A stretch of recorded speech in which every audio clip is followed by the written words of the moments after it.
Guys, magandang hapon. Nandito tayo ngayon sa Concepcion Plaza. Ikutin muna natin yung lugar dito.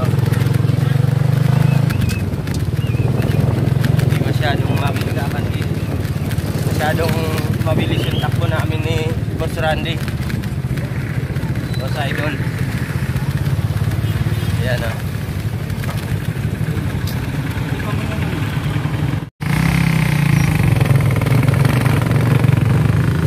Concepcion. Pasensya na, masyadong mabilis ang takbo namin eh.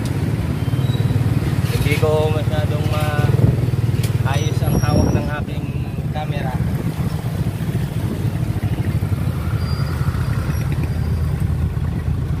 Ito ay office ng ating Vice Mayor.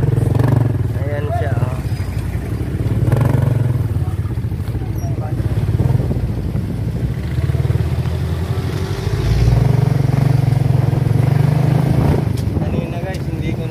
Ipakita yung yung plaza nila, yung kabuuan ng plaza nila kasi masyado matulin yung takbo namin.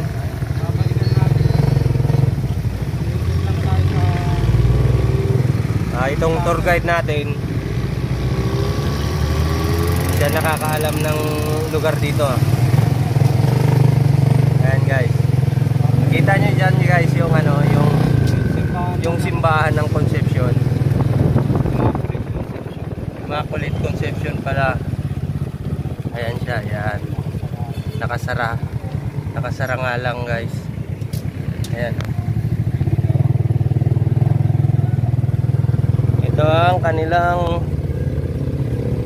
basketball court.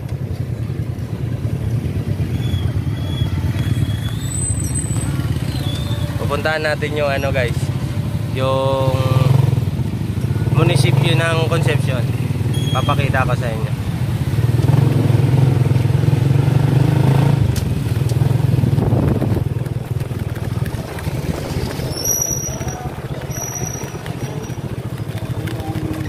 Ayan siya guys ah.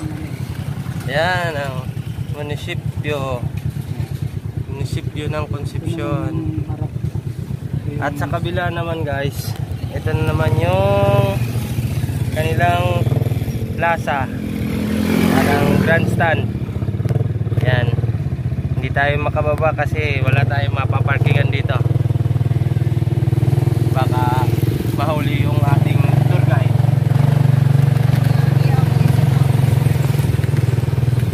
Kita nyo guys. Ayan guys oh, ang ating poging driver at tourist tour guide. Boss Randy, Boss Idol. May rin pala siya, mayroon din pala siyang YT channel. Support na lang. Ano nga boss yung mo? Randy TV. Randy TV. Support na lang din po mga lods. Yan pala lods. Yan yung mga yung bahay ni Ninoy Aquino. Ninoy Aquino dito sa Concepcion Tarlac. Kaso hindi tayo pwede pumasok diyan, bawal siguro kasi private property yan eh. Sa sunod na lang hihingi tayo ng pahintulot. Yan pala lods. Yan yung mga yung bahay ni Ninoy Aquino. Ninoy Aquino dito sa Concepcion Tarlac. Kaso hindi tayo pwede pumasok diyan, bawal siguro kasi private property yan eh. Sa sunod na lang hihingi tayo ng pahintulot. Ngayon naghahanap kami ng anong bibilin nga natin Boss Randy? Dalandan. Wala kami makita ng dalandan. Galing na po kami sa sa palengke. Nag-iikot kami dito sa mismong bayan ng Concepcion.